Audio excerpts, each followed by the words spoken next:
public opinion. Okay, so the first thing that obviously we need to do is talk about what it is. What is public opinion? We did a definition of it yesterday when we with our vocabulary. Does anybody remember what we said? Your beliefs held by ordinary citizens that are expressed. Yeah, it's just what people think about particular stuff. All right. So and that's really all it is. And do people have opinions? Do all people have opinions about everything? No. Nah. Everybody's entitled to an opinion. Like nobody probably in Kansas cares much about coal mining. They don't really have any. Okay. The corn, yeah, sure. Agriculture, absolutely. So, in essence, we can say it depends on the issue and where you are from. Okay, so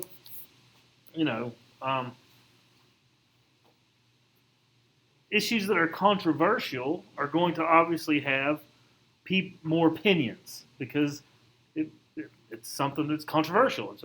It's interesting to people, and people have higher passions about things that are controversial. And so the more controversial an issue, the greater the amount of opinion that the public will have. Okay?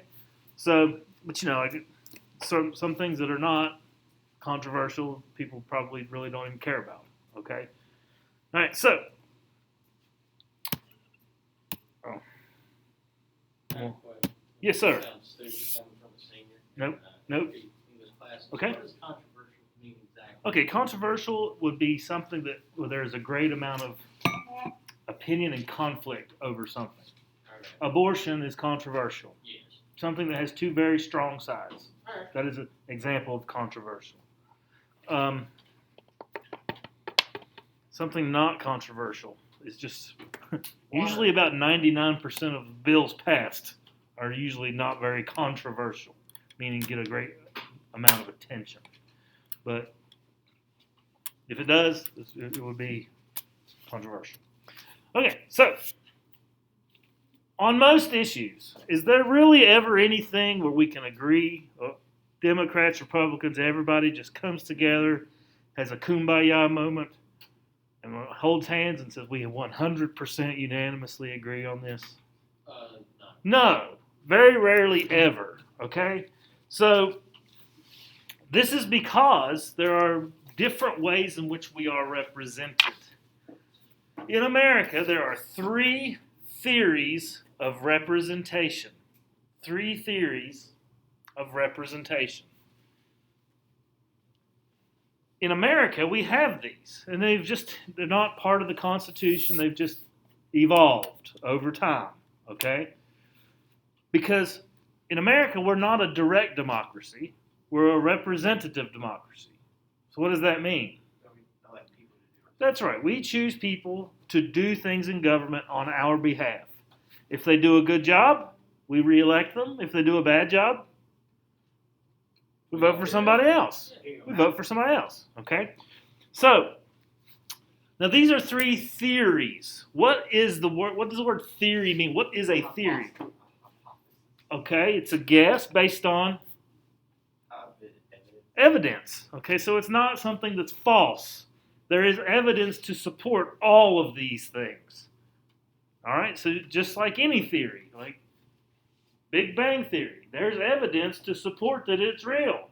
Just like there's evidence to support that all 3 of these are real. Can all of these be real at the same time on every issue? No. Okay, that's why they can all apply just in different ways.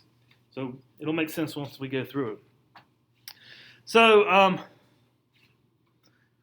as we go over these, kind of think about which one that you think you most agree with as we do them, all right? First theory is called the pluralist theory.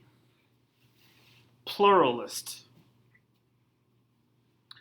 In the pluralist theory, it is the belief that Americans have democracy and that the power truly rests with the people and that Americans are free to join together to form interest groups or just groups in general so that they can bargain and compromise in order to get things done in government. This is where you see a lot of the use of lobbyists, or even grassroots movement, like this picture here on the left. This is just a collection of teachers who went to the Capitol and tried to get things to happen.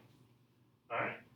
Or, more formally, interest groups, like the largest interest group, the American Association for Retired People, the AARP. Other examples would be like the NRA. You know, they want to push their pro-gun control or anti-gun control agenda and the Second Amendment. So you can donate money to these interest groups in order to accomplish things in government. That is the pluralist theory. Things can get done, and whatever the most people want is how it'll work. Okay? Or the people that can, form these interest groups to influence our lawmakers. That's the pluralist theory in action. All right? Does everybody understand what it is and how it works? Yep. Okay. The next theory is called the elitist theory. The elitist theory.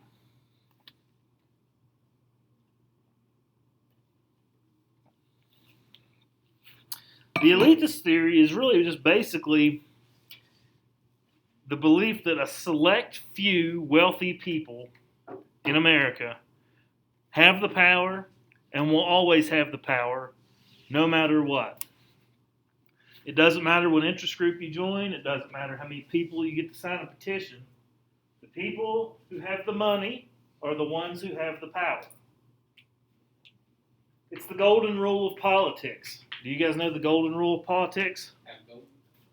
Whoever has the most money wins. That's the golden rule of politics. And you can see this at work. Like, this is the Kennedys. This is the Kennedy family. Have they been pretty influential in American government? Yes. How about the Bushes? President, governor, right?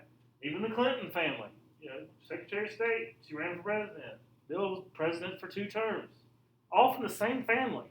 This is like 30 years of power, all wrapped like in 3 families. Just at the presidential position.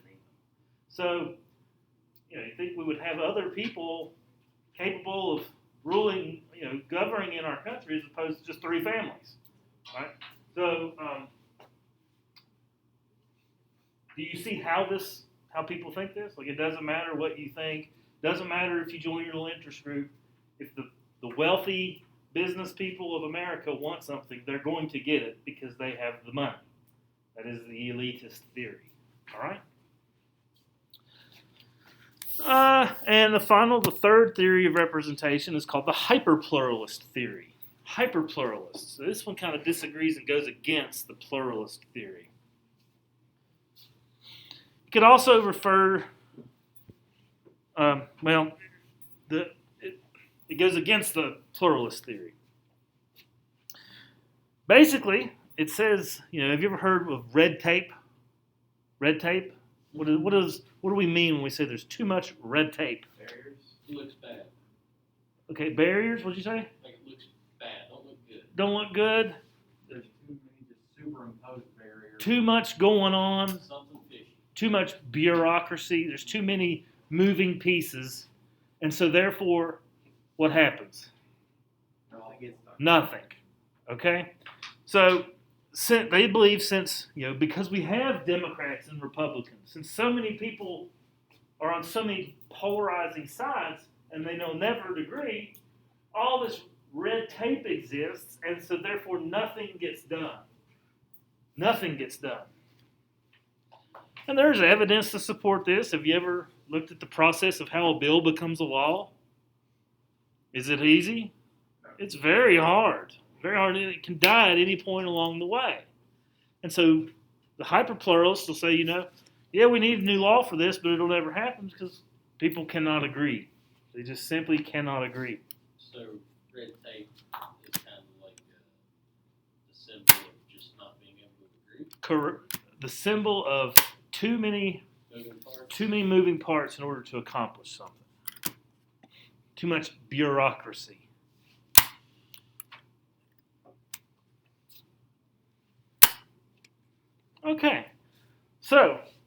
these are these are the three ways in which people are represented throughout in America. These are the three theories on how representation works. And you can see that, all of them are real.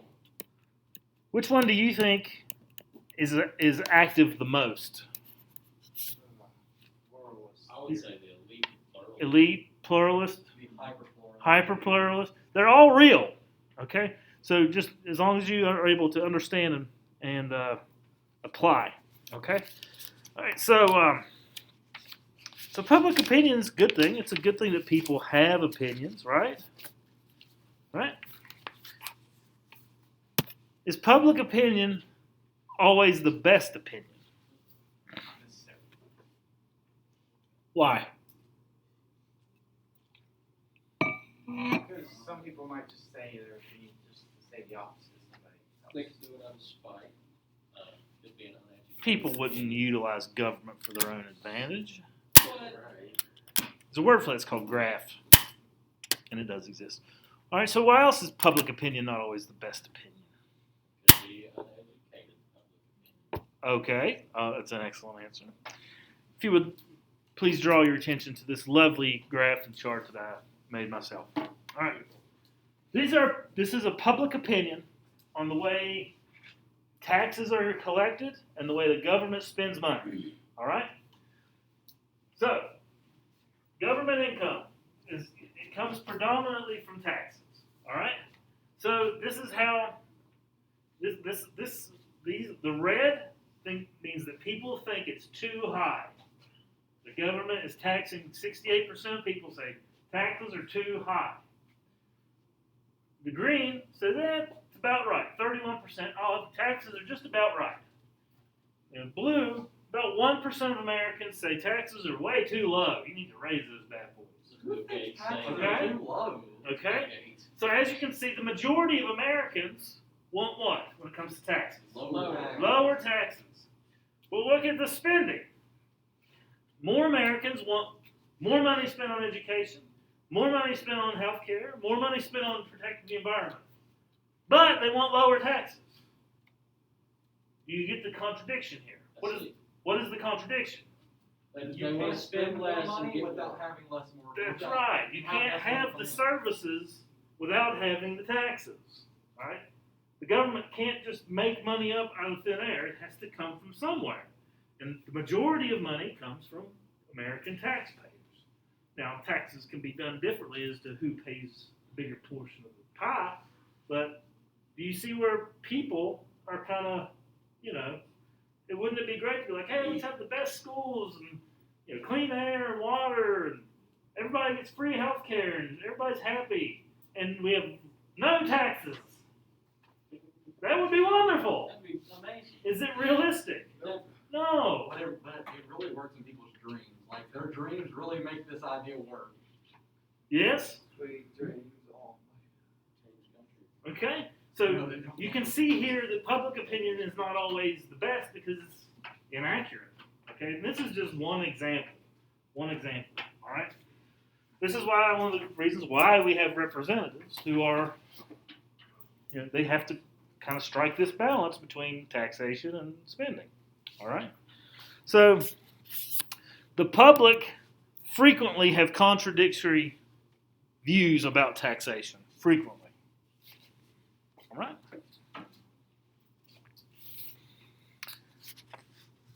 Another thing, somebody mentioned about, the majority, like, you're going to have uneducated people, right? Who's this guy? Joe Biden. Well, who is he?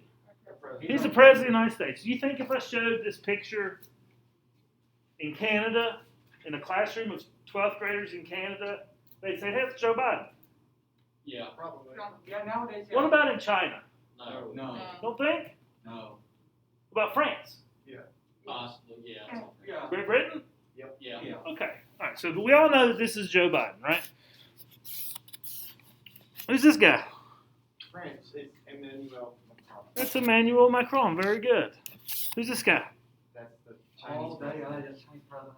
I don't know his name. What's his name? Oh, Lord.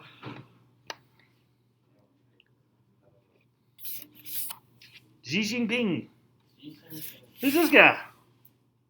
Is it the Prime Minister of England? It is not. No, The that's Prime Minister. I thought you were going by other. That is the president of Israel, Benjamin Netanyahu. Oh, Yeah, Do you think the people of Israel know who the president of the United States is? no, Yeah. do they? I guarantee it. I guarantee it. That's one of Israel's greatest allies. All right. So, aside from Chase knowing who this guy was, For some reason. you guys were 0 for 4, 0 for 3. But I really did not know that's what his name was. I thought they were always like misspelling it for some reason whenever I read it in articles. Okay. So What, Emmanuel Macron? no, the president of China. Okay. Xi Jinping. Well, it's the English spelling. They don't speak they don't write in English in China. They use Yeah. Chinese it sounds characters. like it. Okay, that's just how it would be spelled in English. All right. So we are a very ethnocentric nation. You know, and there's our history of discrimination and xenophobia are all pretty, deeply ingrained in Americans. And so not really caring about foreign countries is an American thing. We've even practiced isolationism since the days of George Washington. And that is a tradition that somewhat still exists to this day, to the point where a group of advanced placement students don't know some very important world leaders. But I guarantee you, other foreign countries know who the President of the United States is, okay? Because they care. They care because America is an important place, all right? Okay. Just a couple ways in which I can tell you that public opinion is not always the best opinion. All right? That's the point I'm trying to make here. Okay, so obviously we do polls and stuff, and that's how we interpret it, okay? Polls, samples, people protesting, social media. Even if a politician is giving a speech and they look at the facial expressions and the body language of the people in the crowd, they are interpreting public opinion. And there's a lot of ways in which we do that. And as you know, polls are the most common and typically the most accurate way of gathering large amounts of data, information. But they're not always going to be 100% accurate. There's going to be a sample error, as we discussed yesterday. This is our vocabulary quiz. And sample error is typically plus 1 or 3%. Plus or minus 3%, I should say. And as you can see, this is a poll done by Gallup. And it's a bit of a poll that's been done for several years. And it has to do with having people having a favorable opinion of the political parties. The dark green representing favorable opinion of the Republicans, and the light green a favorable opinion of the Democrats. And this one goes up to 2015. And as you can see, people kind of Why did it drop so much in 99? 1999, housing market. All 2000s, like the crash. That was. Mm-hmm. Watch it. Oh, Yeah. Oh, yeah, you're right. Okay.